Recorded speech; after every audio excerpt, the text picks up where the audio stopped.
It's time for the show that engages with people of the combat sports world. And now, presenting the reigning, defending, undisputed combat sports show champion of the world, Flash Knockdown! Welcome everyone, and thank you for joining me on episode 22 of Flash Knockdown with a face that I'm sure you're all very familiar with. He's done the rest, now he's on the best. Mo, the Terminator! 20 minutes later. Zubair! Welcome to the show, Mo. Nice. Thank you for having me, bro. Everything good with you, brother? All good, thank you. How about you? Everything's great, man. Thank you very much for coming on.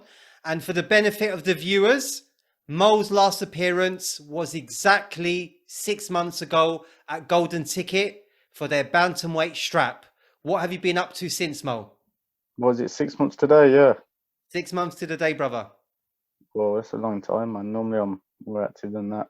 That's right. But just been in the gym, training as normal, tweaking a few things here and there. So just learning every day, trying to become better than I was the day before, you know.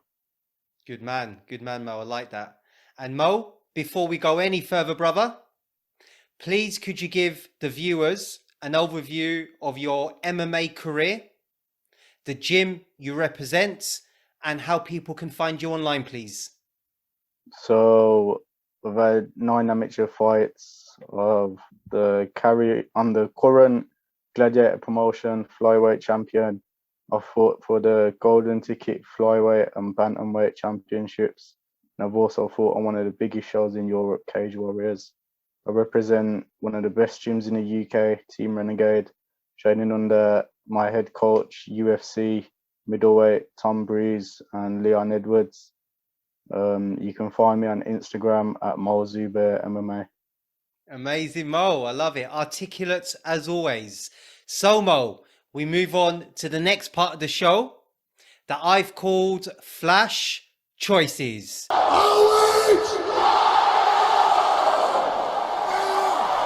For first-time viewers, I will ask Mo 10 questions with 2 possible answers.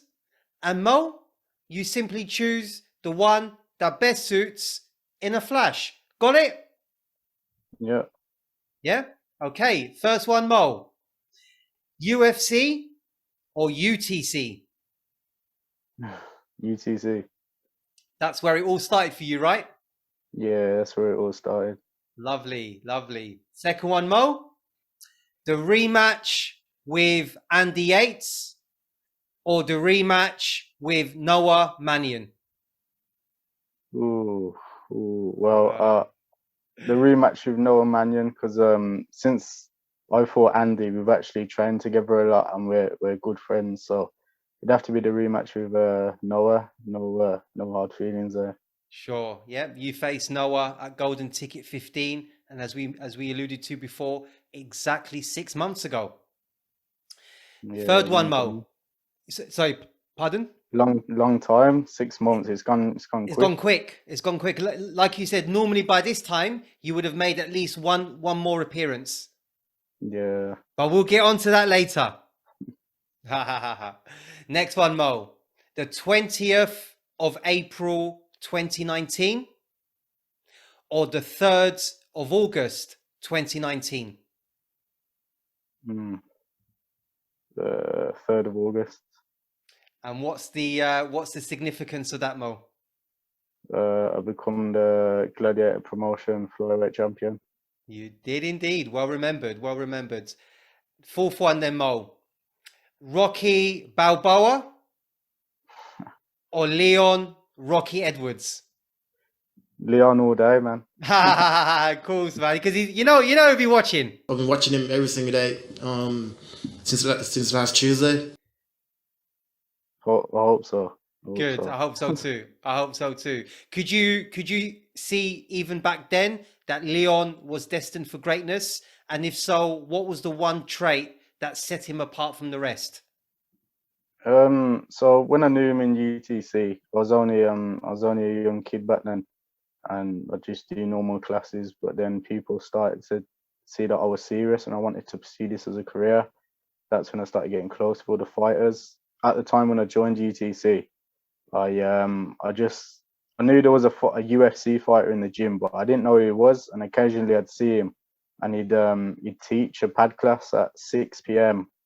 Was it on a Wednesday? I think every 6 p.m. on Wednesday, Leon would teach a pad class.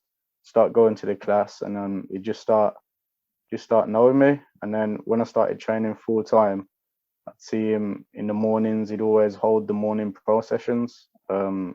Leon's work ethic is just unreal, man. Like every time he fights now, he always brings me to the track with him, or we wake up early, go the hills together, sprint, go running together. He's brought me under his wing a bit. He cornered me in my last fight as well. So his work ethic is unreal, man, and that rubs off on me. It's quite a big thing when you with the was he number 3 or number. What rank is he now? Number 3rd in the world or second? Yeah, I think second in the world. So when he's the second best welterweight in the world, and you're with him near enough every day, it's quite a big thing. Damn, that must mean a lot to you as a young fighter. Yeah, he's seen me grow up from a young kid, and yeah, it means a lot. I've got like a good relationship with him. Wow, that's incredible. Thank you very much for sharing that, Mo. I really appreciate that. And coming back to Rocky Balboa, your first martial art was boxing, no? Yeah, it was boxing. It was boxing. Nice. Okay, 5th one then, Mo. Mo Salah or Mo Farah? I have to go with Mo Farah. I ain't a fan of football at all. No, you're not a fan? Nah, I hate football. The most I'll do in football is Matthias Frederick or go overseas and play FIFA with him. That's about it. I hate football. Which team do you pick on FIFA? Depends if you do Prems, I'll pick Arsenal. Who? If you do Arsenal? Yeah, Arsenal. Arsenal, you must be the only one that picks Arsenal. Why Arsenal? I just pick Arsenal. For real? Wow. Yeah. And what about the Fires? Chelsea, I think Chelsea. Okay, all right. Chelsea's better. So who gets the better of the two? You on the Fires? So if you ask him this, he'll say that I'm light work. 110%. But nah. Yes, and your version? 3 times in a row. So for real? The normal level. Yeah. The thing with him on the game is he's fluky. He'll always score on the last minute. But he'll always say it'll be like 2-0 up, and I'll just come back 4-2 or something. So, jeez, I'm going to be putting this up. Nafias, if you're watching, brother, fix up, brother. Step up your game. So you'd go for the stamina of Farah versus the speed of Salah. Yeah, when you've got these 5-round fights and that, and especially when you turn pro 5-5s, you need that cardio. If you've just got that speed, you're gonna end up 2 rounds, you'd be blowing. Yeah, gassed out. Yeah, and that's one common theme with you that I've seen in all of your fights is that your gas tank is absolutely second to none. Your conditioning is serious. Yeah, always, man. Yeah, man. Yeah, it definitely shows. The 6th one then, Mo. Flyweight or bantamweight? I have to go with bantam. Yeah, your last 5 fights have been at bantamweight. Yeah, since the move up, I feel a lot stronger, faster, more powerful. Yeah. I feel like the cut to flyweight was taking those attributes away from me. It was too much. My last fight against Luke Pemberthy and Cadres was the one at flyweight. On the day of the weigh-in for that fight, I was bantamweight and had to cut all that in the bath. And you can see in the fight, I come out in the 3rd round. I couldn't feel my legs. I was zapped, even though I was still dominating. But that's how he caught me. My body just kind of like shut down a bit, and like that's when he jumped guard. He caught me because I remember pushing him against the fence, saying to my corner team, I remember saying to Joy Herbert, says, "How long's left?"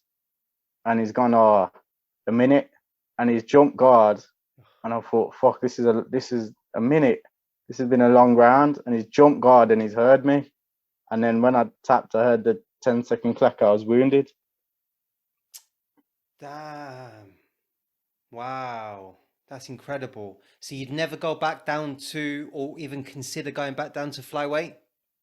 Well, now that I'm working with Paul Reed, which I've done in my last, after that Cage Warriors fight, I'm working with Paul Reed on my nutrition, strength and conditioning, rehydration and weight cut. I believe that one day I possibly could with his help, but Yeah. them other fights, I was just killing myself in the sauna. Right. Now I've got his knowledge. We'll be able to do it safer, and I believe that I'll be able to feel how I feel at bantamweight, at flyweight, if we do flyweight. choose to go back down. Yeah. Was that your fight after Luke Penberthy? Was it Luke Riley? Yeah, it was Luke Riley. It was Luke Riley at Celtic Gladiator. Yeah, behind closed doors, that was good experience. That was a good experience. Again, that's something that we'll cover a little bit later. Incredible. Thanks for sharing that again, Mo. I really appreciate that. So, flyweight champ Brandon Moreno or bantamweight Peter Yan? What is this? Who would want to fight? Well, no, just yeah. Okay, let's put it down to who you'd want to fight, Brandon Moreno or Peter Yan? I think Yan. I'd go with Yan. Yan's a lot better than Moreno, and he's a different kind of like, he's built different. Yan is, man. So it'd be Yan all day. Yeah. And who is the true undisputed bantamweight champion, Aljamain or Peter Yan? Jose Aldo, you know. He's on a come up, isn't it? He's on a come up. He really is, man. That guy is a true warrior, true veteran of this game. Fighter he is, man. What of all time? Yeah. Really? Time. Well, he's in the top 3. He probably is, you know. Okay, pause that, because in a couple of questions time, I'm gonna. In fact, let me ask it now. Let me see if this is your favorite fighter. Okay, so the next one then, Mo, Tito Ortiz or Chuck Liddell? Tito, you know. Tito, you see? Yeah, I like he was once your favorite fighter, no? Yeah, he was up there as well. When I first found out what UFC was, I remember Tito was the first fighter I seen. I think early when I fought boxing, I wore his punishment shorts. I'd done a few interclubs before I competed at amateur. I'd wore his punishment shorts, and so yeah, his company actually sent me a load of stuff out once. That was kind of cool. Wow, the Huntington Beach bad boy. I've met him in person. Have you? Yeah, where? Vegas 2 years ago. Yeah, what was it? A Bellator or? No, he was just in the casino walking past, and I was like, Tito, so I grabbed him for a picture. So yeah, that was and what I met the chances in that? I know, and then on the same night I met Nick Diaz as well in the toilets. Nah, did you? I swear to God. I swear to God. I could not believe it. Going on? No, there was just a normal Just a normal day. Normal day in Vegas, and I bumped into those two. Yeah, it's a true story. Man, true story. Best fighters ever. I know. So your top 3. So Aldo, Tito Ortiz, and who's the missing one? Malvin Manoff, you know. Nice. That's good. Yeah, it's a good list. So when did you start watching MMA? Can you remember your first recollection? I don't even remember. I just remember the first fighter that I seen competing in the UFC was Tito Ortiz. Tito, yeah, he's been around for a minute. Yeah, I mean, he fought this year, didn't he, against Silva, Anderson Silva in boxing? Yeah, he did in the boxing fight. Yeah, took a dive for some money. Yeah, he took a dive. He definitely took a dive, 100%. Right. So next one then, Mo. Gladiator Promotions or Celtic Gladiator? Celtic Gladiator, you know. For real? Yeah, I know that if Ross sees this, he's gonna be proper Bro, disappointed. Ross Point ain't gonna be happy with you, bruv. But you see, Celtic Gladiator, it's like they've got that backing behind them. They've got that the promotion and The bigger everything picture. that they do for the fighters. It's up there. Like even McGregor fought, I know back in the day. Like they've had shows in America. It's a Irish promotion, I think.